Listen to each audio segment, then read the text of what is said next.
नमस्कार दोस्तों, तो वो पल आ चुका है जब आप इंतज़ार करते हैं कि आपके कमेंट का जवाब दिया जाएगा। तो कुछ दोस्त हैं जिन्होंने कमेंट किया है, तो चलिए उनमें से एक कमेंट पे मैं आज बात करूंगी। अगर ये कमेंट आपका है और आप ये वीडियो देख रहे हैं तो ध्यान से देखिएगा, अगर आपका नहीं है तो भी इस वीडियो को ध्यान से देखिएगा, क्योंकि ये वीडियो आपके लिए नॉलेजफुल हो सकता है। अगर आप अपनी लाइफ में कहीं भी अटक रहे हैं, कहीं भी आपको समझ में नहीं आ रहा कि ऐसी सिचुएशन में क्या करना चाहिए, तो ये वीडियो आपकी मदद करेगा। तो चलिए उनका कमेंट लेते हैं जिन्होंने बड़े उम्मीद से कमेंट लिखा है कि इसका जवाब आएगा। नमस्ते मैडम, आप लाइव सवाल का जवाब कब देती हैं? मेरी निजी समस्या है, मैं अपनी पत्नी से अलग हो चुका हूं। तलाक का मामला 8 साल से कोर्ट में लंबित है। पिछले 10 सालों से मैंने अपने पार्टनर के साथ सेक्स नहीं किया है। मैं अपनी दूर के रिश्तेदार की ओर शारीरिक रूप से आकर्षित हूँ।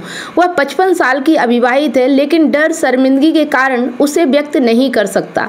कभी कभी मैं कोशिश करता हूँ लेकिन खुद को रोक लेता हूँ। मैं मास्टरबेशन करता हूँ, लेकिन यह स्वास्थ्य के लिए अच्छा नहीं है। मैं अपनी भावनाओं को उसे कैसे बताऊं? वह भी अकेली है, कोई विवाहित जीवन नहीं है। तो चलिए मैं कोशिश करती हूं आपको गाइड करने की, और अगर मैं ऐसा कर पाई और आपकी समस्या मेरे इस वीडियो से हल हो जाती है तो बहुत अच्छी बात है। और अगर हल नहीं हो पाती है या आप इन चीज़ों को अपने ऊपर अप्लाई नहीं कर पाते हैं तो आगे आपको ये भी बताया जाएगा कि इस समस्या को कैसे समाधान तक आप ले जा सकते हैं मेरे माध्यम से। कई बार जिंदगी में ऐसा होता है कि हम लंबे समय तक अकेले रहते हैं। शायद आपका रिश्ता टूट गया हो या आप किसी कानूनी प्रक्रिया से गुजर रहे हो। ऐसे में जब हम किसी की ओर आकर्षित होते हैं, चाहे वह कोई दोस्त हो या कोई रिश्तेदार हो या फिर कोई और, यह बात स्वाभाविक है। लेकिन डर, शर्मिंदगी या सामाजिक बंधनों के कारण किसी को बता नहीं पाते, शेयर नहीं कर पाते। उदाहरण के लिए मान लीजिए कोई व्यक्ति लंबे समय से अकेले रह रहा है और वह किसी ऐसे व्यक्ति की ओर आकर्षित है जो वह भी अकेला हो, लेकिन वह व्यक्ति सोचता है कि अगर मैंने अपनी भावनाएं, अपनी बातें उस व्यक्ति से बताई तो क्या लोग हंसेंगे, क्या वह नाराज हो जाएगी, क्या यह गलत है? यह सवाल हमें अंदर ही अंदर परेशान करते हैं और कई लोग इस डर के कारण हस्त मैथुन जैसी आदतों का सहारा लेते हैं। लेकिन बाद में उन्हें लगता है कि शायद यह उनके मन के लिए या उनकी सेहत के लिए यह ठीक नहीं है। तो सवाल यह है कि इन भावनाओं को कैसे संभालें और कैसे अपने आप में हिम्मत जुटाएं कि जो अपनी भावनाएं हैं, जो अपनी बातें हैं, जो हम किसी को बताना चाहते हैं, उसे कैसे बताएं, कैसे अपनी भावनाएं व्यक्त करें। चलिए इसका जवाब ढूंढते हैं। सबसे पहले यह बात समझना है कि आकर्षण कोई गलत चीज नहीं है।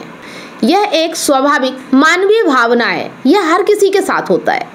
लेकिन हमें यह देखना होगा कि यह आकर्षण क्या है। क्या यह सिर्फ शारीरिक है या इसमें गहरा प्रेम और सम्मान भी है? एक शांत जगह पर बैठे और अपने मन से पूछे, मैं इस व्यक्ति की ओर क्यों आकर्षित हूँ? क्या मैं उस व्यक्ति के साथ एक सार्थक रिश्ता चाहता हूँ या सिर्फ ये सब अकेलेपन की वजह से है? अगर आपका आकर्षण सिर्फ शारीरिक है तो यह क्षणिक हो सकता है, लेकिन अगर यह सम्मान, प्रेम है, साझेदारी की इच्छा है, एक दूसरे का साथ निभाने की इच्छा है, तो यह एक सच्चा रिश्ता बन सकता है। अगर आप हस्त मैथुन जैसे तरीकों से अपनी भावनाओं को दबा रहे हैं तो यह ठीक है, लेकिन इसे सीमित रखें। वैज्ञानिक रूप से सामान्य हस्त मैथुन, जैसे कि सप्ताह में 1 या 2 बार, स्वास्थ्य के लिए हानिकारक नहीं है। लेकिन अगर यह अत्यधिक हो और मन में अपराध बोध पैदा करे तो यह मानसिक स्वास्थ्य को प्रभावित कर सकता है। इसके बजाय अपनी ऊर्जा को, अपनी ताकत को रचनात्मक कार्यों में लगाएं, जैसे कि जिम जाएं, ध्यान करें, किताबें पढ़ें या कोई नया शौक अपनाएं। यह आपके मन को शांत करेगा और आत्मविश्वास बढ़ाएगा। मेरी सलाह आपके लिए यही है कि अपनी भावनाओं को दबाए नहीं, लेकिन उन्हें समझे। सच्चा प्रेम वह है जो आपको बंधन से मुक्त करे, ना कि अपराध बोध या डर दे। अब बात करते हैं कि उस व्यक्ति को अपनी भावनाएं कैसे बताएं, खास करके अगर वह आपका रिश्तेदार है और आप डर या शर्मिंदगी महसूस कर रहे हैं। तो यहाँ कुछ बातें हैं जिन्हें आपको ध्यान रखना होगा। सबसे पहली चीज, रिश्ते का सम्मान करें। अगर वह आपकी दूर के रिश्तेदार है तो सबसे पहले एक दोस्ताना रिश्ता बनाएं, उनके साथ समय बिताएं, उनकी रुचियों को समझें, उनकी भावनाओं का सम्मान करें। दूसरी बात, छोटे कदम उठाएं। सीधे अपने आकर्षण की बात ना करें, पहले सामान्य बातचीत शुरू करें, जैसे कि आप इतने सालों से अकेले हैं फिर भी आप इतनी सकारात्मक कैसे रहती हैं, मैं आपकी ऊर्जा से प्रेरित हूँ। यह उनकी प्रशंसा करेगा और बातचीत करने का रास्ता खोलेगा। तीसरा, संवेदनशीलता से बोले। जब आपको लगे कि वह आपके साथ सहज है तो अपनी भावनाओं को बहुत ही सौम्य और सरल तरीके से बताएं। उदाहरण, मैं लंबे समय से अकेला हूँ और मुझे लगता है कि हम दोनों एक दूसरे को अच्छे से समझ सकते हैं। क्या आप कभी किसी के साथ अपनी जिंदगी शेयर करने के बारे में सोचती हैं? यह ना तो आक्रामक है, ना शर्मिंदगी भरा, यह उनकी भावनाओं को भी सामने लाएगा।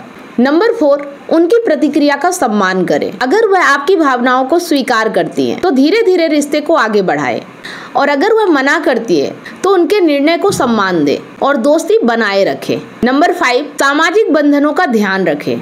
रिश्तेदारी होने के कारण सामाजिक जटिलताएं हो सकती हैं। परिवार की भावनाओं का सम्मान करें। अगर रिश्ता आगे बढ़े तो पारदर्शिता बनाए रखें। पारदर्शिता का मतलब तो समझते हैं, एक दूसरे के बीच कोई भी बात छुपी हुई नहीं रहनी चाहिए। अकेलापन और आकर्षण हमें यह सिखाते हैं कि हमारी जिंदगी का असली मकसद क्या है। एक सच्चा रिश्ता वह है जो हमें स्वतंत्रता और शांति दे, ना कि बंधन। याद रखें, आपकी भावनाएं आपकी ताकत है। उन्हें सही दिशा ले जाएं और अपने जीवन को प्रेम और सम्मान से भर दें।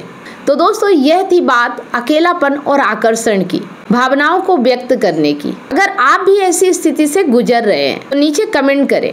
आपकी कहानी हमें प्रेरित कर सकती है। और हाँ, अगर आप निजी समस्याओं पर लाइव बात करना चाहते हैं तो 7697572249 पर व्हाट्सएप करें। साथ ही हम गूगल मीट पर लाइव वर्कशॉप चलाते हैं, जहां आप अपने सवाल पूछ सकते हैं और आपको अपने सवालों के जवाब भी लाइव दिए जाते हैं। हम साथ रह के आपको सिखाते हैं कि आपको अपने ज़िंदगी में कैसे परिवर्तन लाना है, कैसे अपने आप को बदलना है, कैसे अपने जीवन की आई हुई समस्याओं का समाधान ढूंढना है। तो जो जवाब मैंने यहाँ पे दिया है, क्या आप इस जवाब से संतुष्ट हैं? ये भी कमेंट करके ज़रूर बताएं। इस वीडियो को लाइक करें, शेयर करें और हमारे चैनल को सब्सक्राइब जरूर करें। मिलते हैं नेक्स्ट कमेंट के साथ। तब तक खुश रहें, स्वस्थ रहें और अपने दिल की सुने। धन्यवाद। क्या आप अपने पार्टनर की बेवफाई से टूट चुके हैं? क्या विश्वास टूटने से आपकी ज़िंदगी और आपका करियर दांव पे लगा है? विश्वास की कमी, डिप्रेशन और अकेलापन आपको घेर रहे हैं। आप अपने हस्बैंड, वाइफ या सहकर्मियों पर भरोसा नहीं कर पा रहे हैं, लेकिन अब यह दर्द खत्म हो सकता है। मैं कमलेश सोनी पिछले 8 वर्षों से हजारों रिलेशनशिप्स पर काम किया है और कंसल्ट करके उनके साथ उनकी प्रॉब्लम पर साथ मिलकर जो भी समाधान हो सकता है हमने किया, और 100% गारंटी के साथ समाधान मिला और आज वो खुशी से जीवन जी रहे हैं। और मेरा मिशन है आपको निराशा से निकालकर खुशहाल जिंदगी की ओर ले जाना। मेरा 90 दिन का विश्वास और रिकवरी सिस्टम आपकी ज़िंदगी बदल देगा। हमारे एक्सपर्ट्स कोचिंग, कंसल्टिंग और हीलिंग के साथ अपने रिश्ते में विश्वास और प्यार वापस लाएं, डिप्रेशन और अकेलापन से मुक्ति पाएं और अपनी मैरिड लाइफ और करियर को नई उड़ान दें।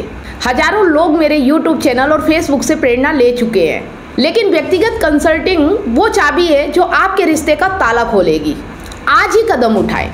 7697572249 पर व्हाट्सएप करें या लिंक पर क्लिक करें और अपॉइंटमेंट बुक करें और हमारे 90 दिनों के वर्कशॉप से अपनी ज़िंदगी के निराशा को खुशहाल ज़िंदगी में बदलें।